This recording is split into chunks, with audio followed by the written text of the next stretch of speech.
Welcome to the Encore Audio Archives YouTube channel. I'm Taper Dave, and this is my channel. I've uploaded hundreds of talks here that I've recorded at meetings in West LA, and I've also recorded conventions starting in 2013. I've got a bunch of those up. And Walt and Mary Murray, the original owners of Encore Audio Archives, started the company in the 80s, and Walt recorded Joe and Charlie's and a bunch of stuff down in Vista, California. My sobriety date is June 20th of 1994.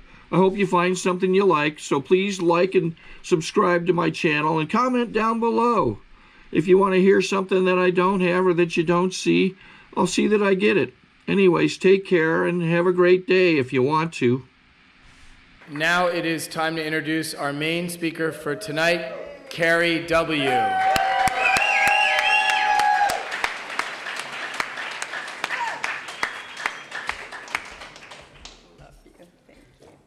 Hi everybody, my name is Carrie White and I'm a recovering alcoholic. Woo, probably a drug addict too.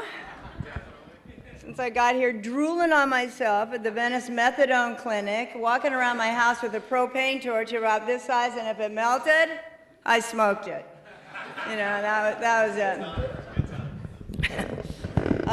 Whoa. Okay. Sorry. Okay. What it was like, what we wore and what we wear now. People, places, and Prada. I want to say that I'm a victory of Alcoholics Anonymous of 23 years, and it is a direct result of Alcoholics Anonymous. I am forever in awe that I am still sober 23 years. And I am so grateful to be born in the age of Alcoholics Anonymous so that there was a solution, that there is a solution to an absolute death sentence, which is alcoholism. When I was new, thank you, Jeff, before I get off into the spandex pants and roller skates, you know. Jeffrey, thank you for the coffee, asking me to share. There you are. It's all like a big party here. I always say if I got up and didn't have to throw up and get to the dealer, it's a good day. You know, I mean, I'm like above ground 23 years. I take my disease seriously, but I didn't come here to have a bad time. I already had a bad time. And I am living a life I never would imagine that I would have the functioning abilities to live. I love the part where it said, "We are not a glum lot." I said, "Sign me up." No, I did not say sign me up. Let's back up here a little bit. The basics for me is that I believe this is a family disease. Without question for me, I know it's cellular. You know, I'm still, those people who sip drinks annoy me. And I think I was conceived in a vat of alcohol, my mother's womb. And the seed was loaded, Dad, you know. And so I came out like, where's my drink, you know. And I always knew I was an alcoholic as far as that step one goes, you know. Yeah, so what? You know, my idea of a drinking problem was running out. You know, that was it. And as far as being powerless, you know, that was part of my fun. You know, I love that part. Unmanageable? Yeah, you know. And, okay. So I was born on a little street called Burton Way. It was called a gateway to Beverly Hills. I used to call it the gateway to hell. And by the time I was 5 years old, my father had already left for about 3 years, and I was mixing drinks for my mother and her boyfriends, which wasn't too complicated. I think it's a lot more difficult to get into computers and go to Dr. Zeus and all that, what the little kids are doing these days. And it was bourbon, and it was 7-Up, it was warm, it was sweet, it was my connection to my mother. My mother was an artist at home. I know today that she worked at home with her animation and stuff so that she could have her drink there with her. And I'd sit on the floor and I'd look up at my mother and I'd see her through that amber glass. It was my connection to my mother. I started mixing one for myself when I was about 5 or 6, and I remember it was warm, it was sweet, it was fabulous. And one time, skipping off to school, I grabbed her coffee cup, and it was laced with bourbon, and I went, oh, I get it, you put it in everything. So, you know, like I say, I drank and used for as long as I could, and then I drank and used 10 years after that. You know, I was totally on automatic pilot. And there's a lot of new people in here. It's a good idea to stay. Your inventory won't be so long. Oh, okay, that's the 4th step. When my mother married this one particular mix a drink for a little Johnny and I, Johnny picked us up and moved us out to this land of new-built homes and mustard fields, and it was the end of the world, and I was having to leave Rosewood Elementary and go with Johnny, who I didn't like, who had already started trying to molest me, and then here we were in this little land called Pacoima, and all I knew was that it was safer to be out in the streets with the gangs in Pacoima than it was to go home. And Johnny, who beat me up and whatever, molested me, isn't the reason I'm an alcoholic. You know, I was an alcoholic before Johnny came into the picture. And the funny part is, he used to beat me with a hairbrush, and I became a hairdresser. I always want to say, thanks for the tool, Johnny. You know what I mean? It's like, I don't know where that came from, but that's just what happened. You know, I think when I got to Pacoima, I saw that stacked hair, those pachucos out there, and I thought, how do they get their hair so high? You know, so I think I just ended up being a hairdresser to conquer my own problems with my own hair. But, so that looked like fun out there in Pacoima. They're all spinning around doing that pachuco hop, and, you know, so it was really about survival, and that's all it's been for me. I tried to survive as long as I could out there before I came to Alcoholics Anonymous. You know, I had so much invested into my drinking and using, and the program of alcoholism, that I was not willing to give it up and let it go. I just until it was in charge and there was nothing left of me. But meanwhile, back to Pacoima. So I was in these gangs across the tracks in San Fernando, and my mother, the guy got busted, Johnny got busted, and my mother, in alcoholic fashion, went all through, you know, San Fernando and every bar and whatever, and when she finished that, she picked me up, and we moved back to Hollywood High, and now here I am, the perfect pachuco with my henna-stacked hair and my peg skirts, and I'm like, tough. Somebody says to me at Hollywood High, they say, I sit on this bench, and they say, excuse me, but are you a Delta? And I said, no, I think I'm a Lutheran. Why? What's it to you? You know? You know, and now, like, where I used to be, like, shoplifting at Anita's on Laurel Canyon and Pacoima, now they're talking about sweaters with labels and fox sweaters and vodka gimlets and whatever. And I had already come through San Fernando with my whole focus had been on, like, what do we drink? What do we use? I had my mother's bourbon. I always had a cough. I needed that cherry little codeine cough syrup, too. I like that. And the guys at 10... I mean, when I was 10, my best friend, Beverley, we had boyfriends, 15 and 16, and we'd ditch school, we'd smoke, I'd French inhale. Again, somebody say, doesn't that get you dizzy? And I go, yeah, that's my favorite part. What, yeah? And so the boys were like 16, and then we were in the gangs. The other guys were 20, 21. I used to hear this name all the time, I remember, and then I came to Alcoholics Anonymous, and I heard him speak at a meeting once. I used to hear about Danny Trejo. I'm like, anyway, that's... You meet everybody here. Somewhere we come around if we're one of all of it, if you're an alcoholic.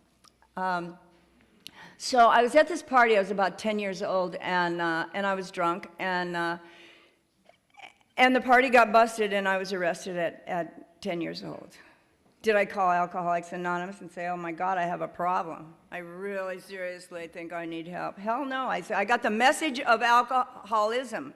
And that was, you better be careful. They could take this away from you. So I protected and served my my using, my drinking, you know. And I mean, nobody who's drunk is say, you know, if they're an alcoholic, anybody drunk would say, here, give me your keys, you can't drive. They say, you're right, here, have my keys, you're right. No, there's the partner of alcoholism is that ego that defends its right to use and to protect itself. It only lives when it's using. And now we got a program of not using, you know. But wouldn't it be hell if we had a program of a 2-drink maximum, like 2 lines, you know? Is it the week over yet? I'll take mine all at the end of the week.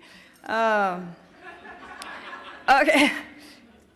So out of Pacoima and back to Hollywood High, and everybody was going to college, and I, you know, the word academic just kind of escaped my ears all through high school. I think I was, the Deltas. Of course, I ended up being in the Deltas, and they knew all the Dreen sisters, you know, Benzedrine, Dexedrine, you know, all that. And so then it was all about like taking diet pills now. I had come through Pacoima with the Southern Comfort and the slow gin and the pass the joint when you're finished, because I don't have time to pick out those seeds and do all that other work. And my mother's bourbon and the beer. So I see how I started becoming this science project with my alcoholism.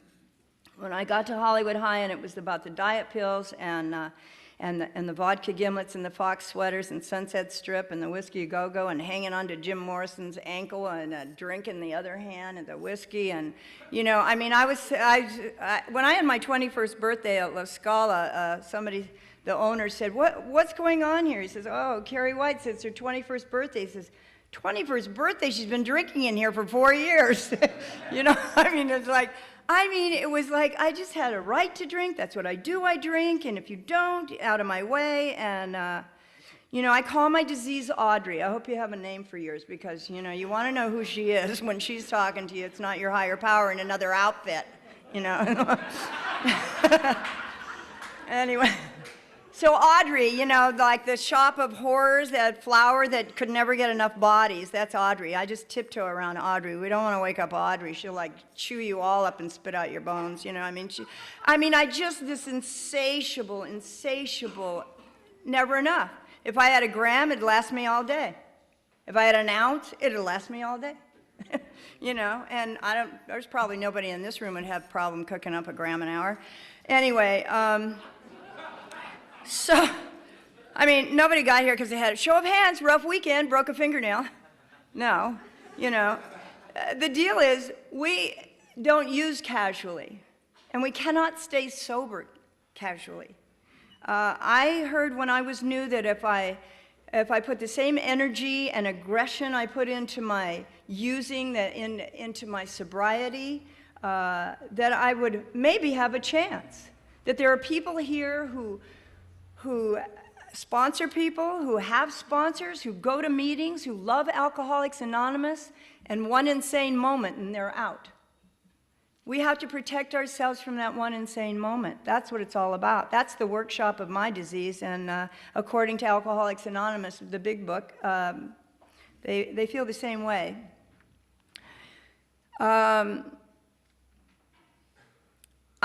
So when I got here, I know that I recognized that it wasn't about to party or not to party, that it was really about to live or to die. The other thing I was going to say, in 23 years, you know, I've met tons of people.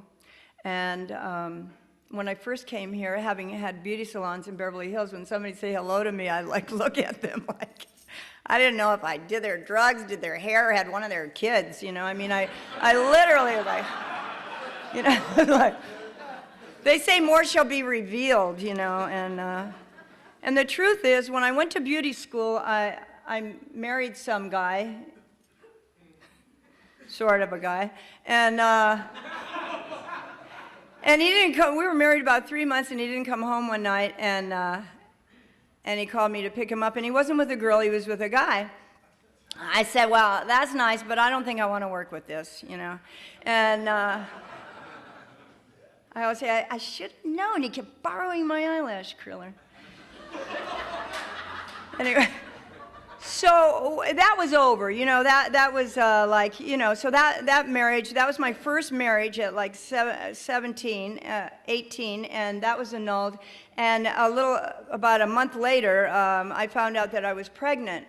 And so he wasn't all that gay for 5 minutes, but anyway.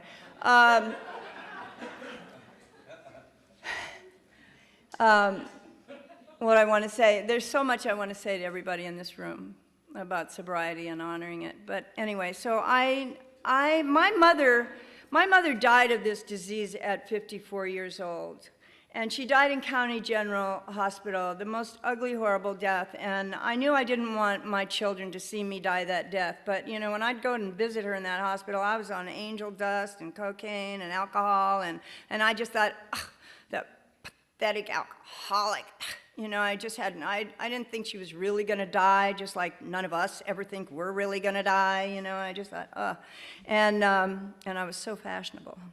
And she was just, a mess. And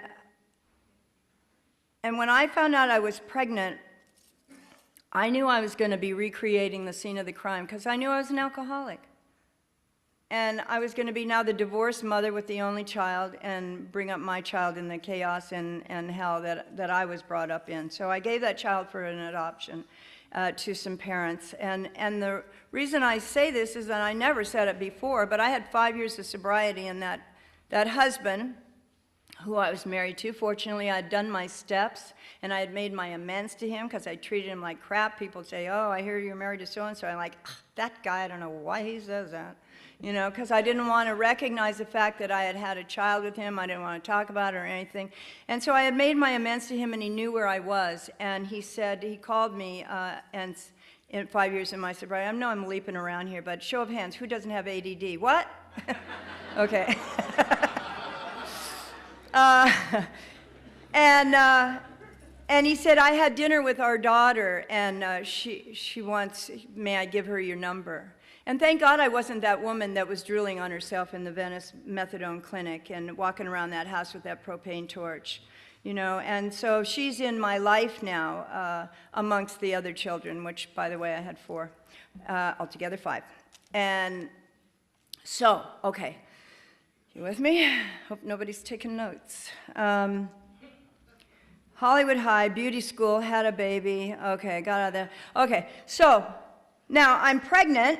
Because I'm going to, it didn't go away when I adopted it. I adopted a whole baby, so I had to go through this full-term delivery, which was like, pretty awful to have your first child and have to get it ripped away from you. And especially in like the mid-60s, that was not like something where they saluted you for doing a good job and a fine deed and having the courage to, do such a thing. And I was really quite alone. And so some guy I knew in high school kind of put his arms around me in the 9th month, and then after that he was like, well, you're going to say thank you and marry me? I'm like, okay,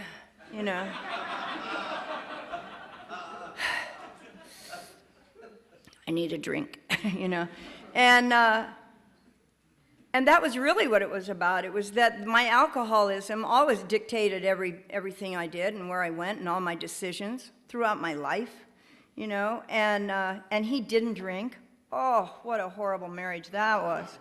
I mean, and then all my friends would keep my margaritas, filled. He'd say 2 drink minimum, you know what I mean? I love my sponsor. I said to her on that how it works. I said, what's this half measures of ale? It's nothing, She said, well, when did you ever go out and order a half a drink or a half a gram? You know what I mean? It's like half measures of ale is nothing. Okay. So let's see. Like I said, there's all these people in here. They all want to talk to you. They all tell this story. What about that? When are you going to get to that part? Okay, trying to hone us all down into one voice. Really, it's been a busy life.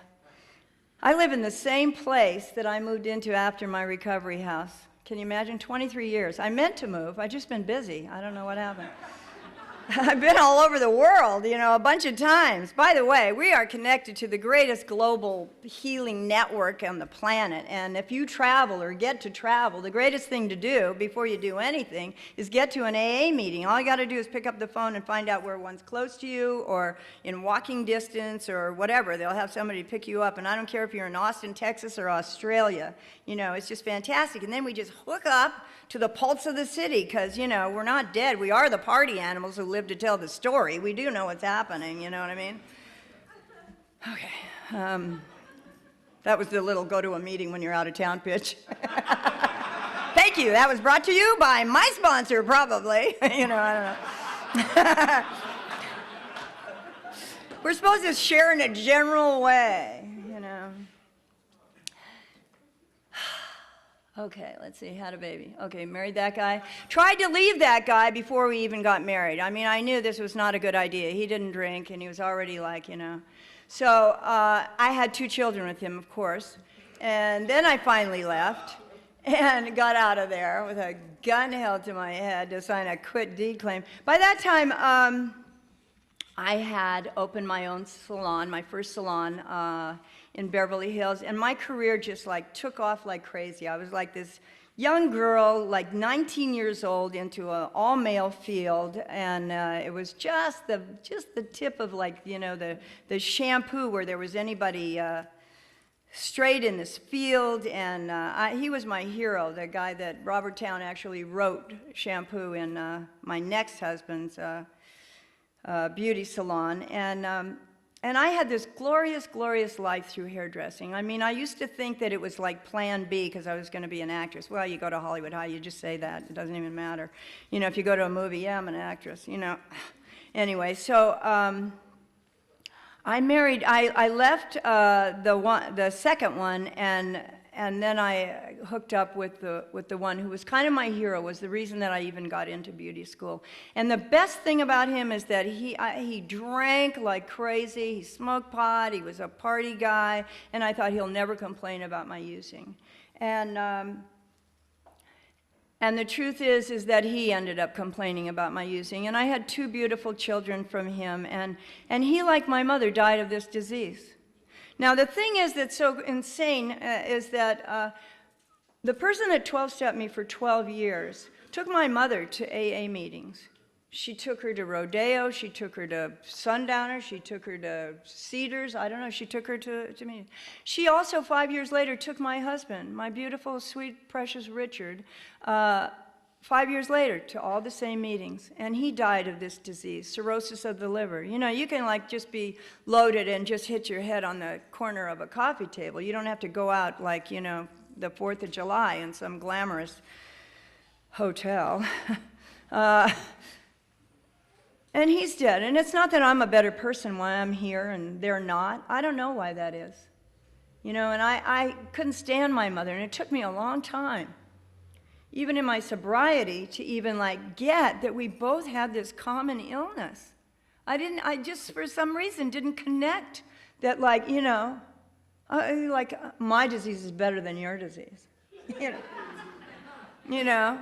This is an equal opportunity disease. I know a lot of rich, good looking, gorgeous. Hello, where do we live? Gorgeous. Talented, extremely, pick a subject, dead alcoholics. More bums come in and grasp to this thing than the people that got $1 left in the bank account. Because it's not about when you run out of money, come and save your life. You know what I mean? It's I don't know what it is. We are part of the mentally ill community. It is... That's just it. It is insane for anybody, myself, that we think that another drink or another drug is a good idea.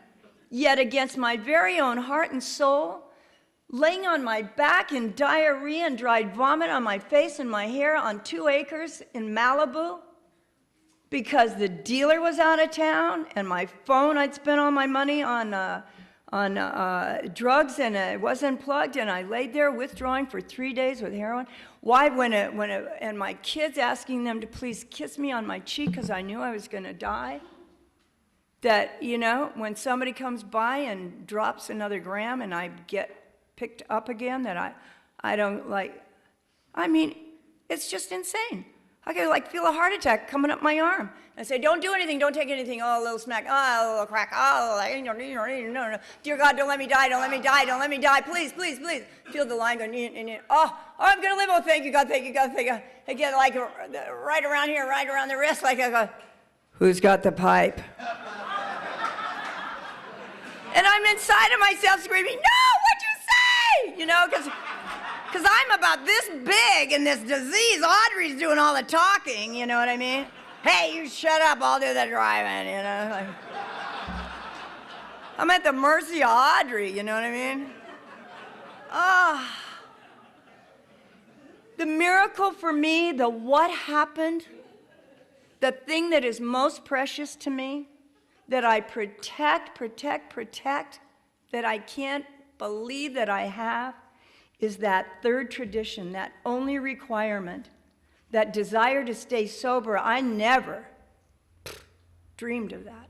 I was a hope-to-die junkie alcoholic. I couldn't imagine living a day without a drink or a drug. And you see, and that's the deal. All these feelings and all that stuff, everybody talks about the issues, what, you know, we're so like, you know, fragile. All of a sudden we get in here, we're like, you know, going around that place with mow trucks, you know, before we get here.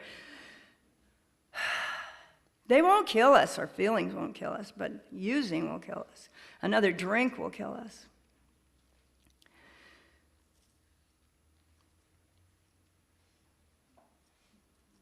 There was something about that I wanted to say. Anyway, it took me 6 hospitals to get clean. I used waiting for a ride to the recovery house because, well, I had 20 minutes. You know, my life was like dialing for dealers and making a deal with God. You know, don't let me die and let me get to the dealer, and don't let me get in an accident, don't let me get busted, don't let me, you know, it was all just, what a mess to survive one day. It's so easy. You know, being sober, it's so easy. Oh my God. I mean, I ended up in a fetal position on the steps of the dealer begging for it, like, you know, just a life, let me live a day, give me my smack. You know, it's like, the degrading. I never even heard that word dignity till I heard, this was my first meeting. I've been coming here for 23 years. And I heard somebody take a cake and say, dignity. And I thought, all this stuff is like new words to me. Dignity, woo, that's an awfully big word. Consecutive, woo, that's a big word. Did you have a half-nil evening last night? You know what I mean? Are you willing to sot the dealer? You know, I mean, what is this language? It was all like, so, you know, all of it was foreign to me. When I was new, and if you haven't done this, anybody in this room, for yourself, you know, Alcoholics Anonymous is like drugs and alcoholism. It's an inside job. I didn't watch somebody like slamming it back and doing the shit and say, are we high yet? You know, any more than I would expect my sponsor to do my program. You know, we come in here and we know. There's nobody in this room that doesn't know. One day at a time. Oh, hell yeah. Willing to go to any length? Oh, yeah. Willing to take direction? You make a left on Gardenia and you get what? And don't be late? Oh, no problem. You know, before we get here, we know all this stuff before we get here. We just have not had the same primary purpose. Our primary purpose was to get high. You know, drink as much as possible, don't die, and do it again. You know, and get away with it. So if you're in Alcoholics Anonymous trying to get away with something, you're just kidding yourself. You know what I mean? It's like, what? I mean, I don't do near beer because it's not a good idea for me to be near beer.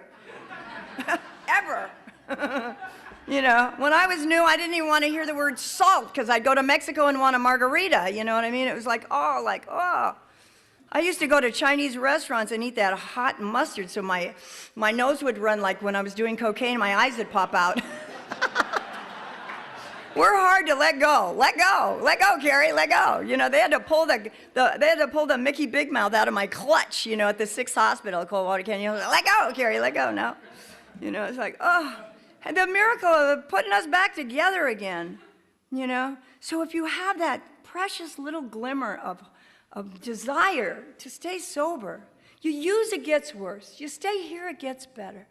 You never know the point of the exercise. You have no idea. I mean, I never even heard of the word Saint-Tropez until I got sober, and I've been there 4 times guested, like, from people. And one of them is oh so dead, because he thought he ought to get high one more time, you know?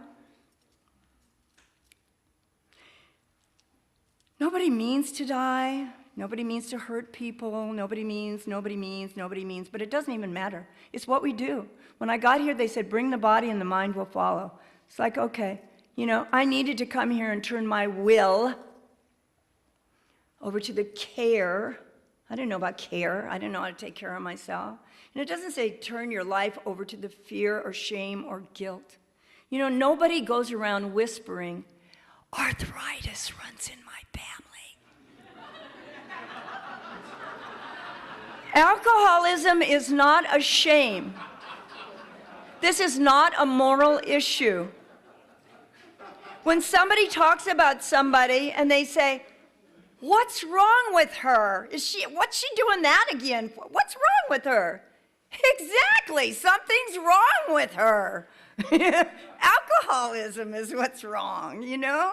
It's like, I didn't mean to do the things that I did. I was like beyond me. The fact that we can just get away from the drug and the chemical and the alcohol long enough to like have a little something come in and be available and take this like, I didn't get to go to college. So, I mean, I went to beauty college. But I didn't get to, so when they gave me, here's your book, we're going to study, we're going to go to a step study, I thought, oh my goodness, I got a book, you know. I used to have champagne bottles in all my bookshelves, you know. Look at that painted one over there, isn't that pretty?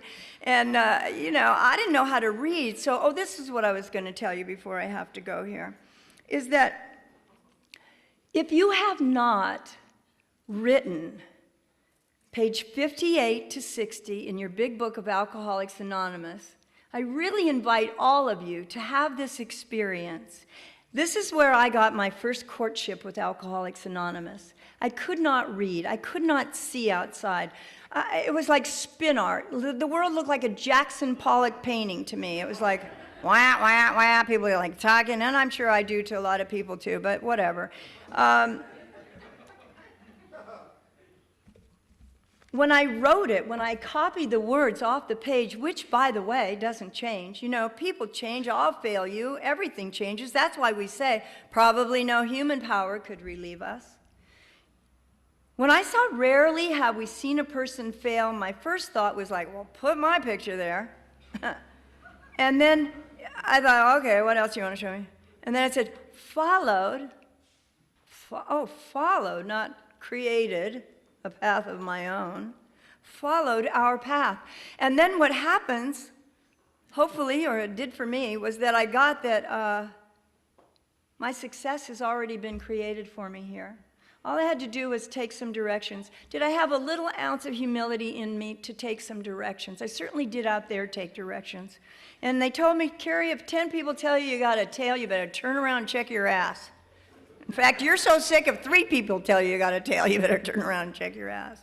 It took me a long time, a long, long time to thaw out and to get it. And there's so much here to learn. It's a program of more, my favorite word, more, I'll take more. I mean, you come over to my house and people say, well, never mind, that'll be another hour and a half over my house. The house that never lets you leave. Somebody wrote, I love you on a mirror and cocaine. I said, well, I guess I love you too. You know, I mean, that was how I kind of just, you know, trailed around. And I'm so excited to have my own heartbeat and make my own decisions and get to say when somebody asks me something like, let me think about that and I'll get back to you, instead of like, you know, say something right away. My first reaction is always no. Unless it's something I want, it's always yes, and why not? And there's so much to learn here, and we have so much to offer. We beg of you to be fearless and not fearful, and dig deep. You know, you go to a swimming pool, You don't want to stand on the shallow end of the steps. You want to dive in the deep end and have fun with all the dolphins and all the people that are having fun. Find people who have a smile on their face or sincerely have, like, you know, a heartache and something going on, and see them, watch them get through it and come to the other side. But, you know, this is about Alcoholics Anonymous. This is not about the people. The fellowship will put you together. But nobody drank our drinks and nobody did our drugs. This is our program to dig into and do our own steps by ourselves. That's how we get changed. It is really a blessing for me. I feel I'm 23 years above ground, you know. My mother's name was Grace, you know, and I come into the rooms of Alcoholics Anonymous and I see her name in all these rooms, reminding me that she gave her life for me to get the message that alcoholism kills. And that every day I'm clean and sober, she didn't die in vain. And I'm sure all of you have people who you have lost. And maybe there's something you can put in between your drink and your drug. Maybe you don't want your mother to get that phone call that you overdosed and died. Maybe you don't want your son or your daughter to get that message, for those of you who have children. Something, has to be something. We used unconditionally. We have to find something in here to have unconditional sobriety, because it will take us out. Cunning, baffling, and powerful. And remember, without help, it is too much for us. Thank you so much.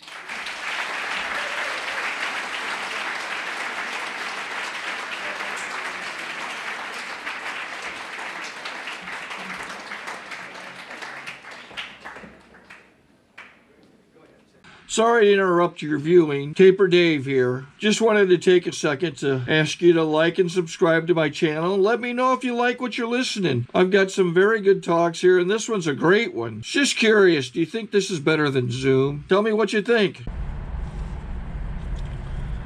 Okay, this is how I prepare my drone for launching. I like to do it inside the cab of my truck so I'm not standing outside in the weather.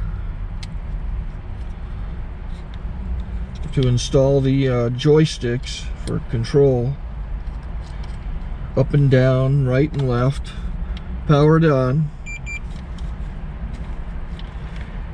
I have an Android phone that I use to connect it to the drone with. And it's actually controlled through the iPhone, through an app. Oops, wrong way. It's actually controlled through the iPhone, or through this Android phone, through the app. It's actually controlled through the Android phone, through an app, and you connect it through this short connection right here.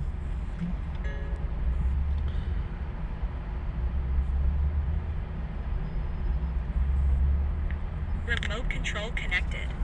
Remote control's connected.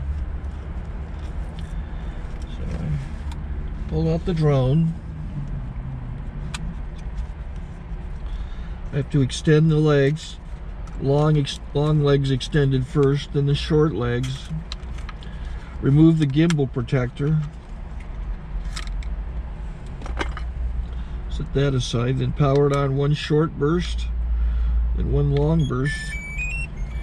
I lay it down. So I have to go to calibrate. So the drone's not connected yet. It shows you here as this drone gets disconnected, even though the remote's powered on. So the drone has to establish it's connected. So I go into the app to calibration mode. First I'll calibrate the remote controller. Start calibration. Out, in, oop, out, in, up, down, and then this little wheel is to control the gimbal. So it's calibrated. Go to gimbal calibration, start calibration, and then it calibrates the gimbal. I don't know if that shows up. The gimbal's moving all over the place. Changes, you can see it on the video.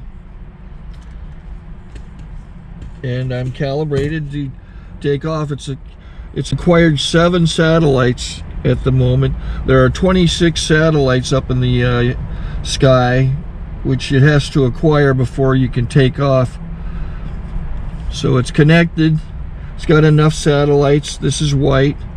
I can go to press this little arrow button, swipe right to take off, and it would start the motors if I slid this to the right, but I'll wait till I get outside.